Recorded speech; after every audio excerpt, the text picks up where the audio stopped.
O julle, hier's iets in die lug. Haai, dis seker nou so 2, 3 weke, kom ons maak dit nou maar so. Laat ek aktief bewus raak, die son is nou vroeër op die werf. Nou elke seisoen, julle gaan my nou nog gewoond raak, dan kondig ek nou 'n seisoen aan, soos die seisoen my nou raak en beïnvloed.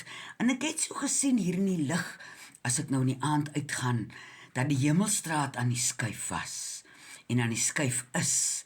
Maar hier op Teefontein in die diep winter, dan kom die son eers 9 uur, hier oor die Manberg of die Vrouberg, en dan kry ons eers son. En nou, hier van 7:15 af, dan sien jy die son se goue glaanster begin so, hy wil so uitloer, bo kan die berg. En nou die dag toe ek in die dorp kom, toe sien ek die swaalkies is terug. Julle, nou weet ek die plaaswaalkies is seker nou stadiger as dorpswaalkies, want Teefontein se swaalkies is nog nie terug nie.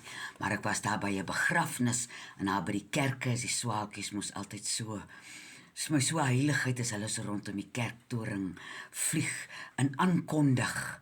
En dit was net nou die dag nog diep winter, en eensklaps, die swaalkies is terug. In my ou klein perskeboompie wat die oom nog geplant het van die put wat hy opgetel het, begin nou al wys, hy wil bloeiseltjies maak.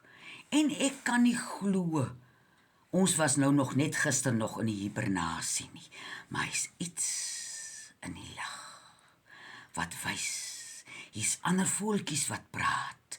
Afgesien nou van dat die son vroeër op die werf is, gaan hy ook bietjie later onder, wat help dat die mense dag daar 'n bietjie langer, want op Teefontein kom die son eers hier 9 uur oor die berg en hier teen 5 uur is hy weer weg, so jou werksdag is baie kort.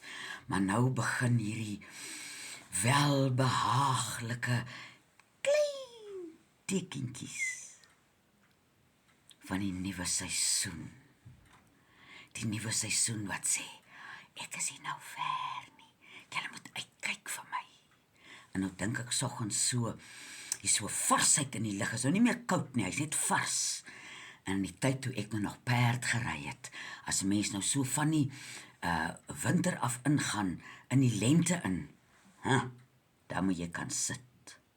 Dan moet jy in die môre, as jy die perd opsaal, dan voel jy, sy vleis maak so, want hy weet hier's iets niets in die lig, wat hy wil tegemoet gelop, en dan moet jy jou sit baie fyn ken, want jy wil ook nou nie sy blygheid terugtrek nie, jy wil saam met hom bly wees. En so op 'n perd se rug sien mens mos nou verder, want jy sit mos nou 'n entjie hoër. Ai, julle, ek wens ek was nou nog so 40 of so, dan het ek nou vir my 'n perd loop soek en hom opgesaal, om die lente aan my vel, op my ore, voor my oë, met my neus, die nuwe geure te begin ruik en te begin voel. En dit gee mens genoeg tyd, want dit is nie 'n eensklaps ding nie.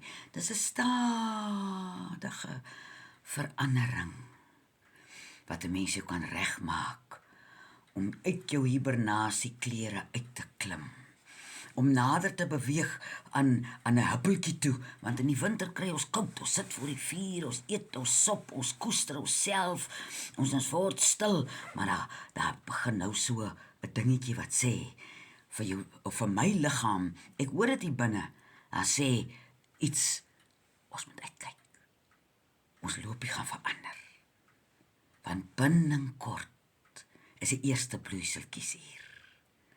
En ek sien ook soggens die kleur wat hier van die swart berge afkom, oor die vlak, die kleur van die berge het ook nou vroegsoggens verander. So die lig en die lug verander, met elke seisoen wat nader kom.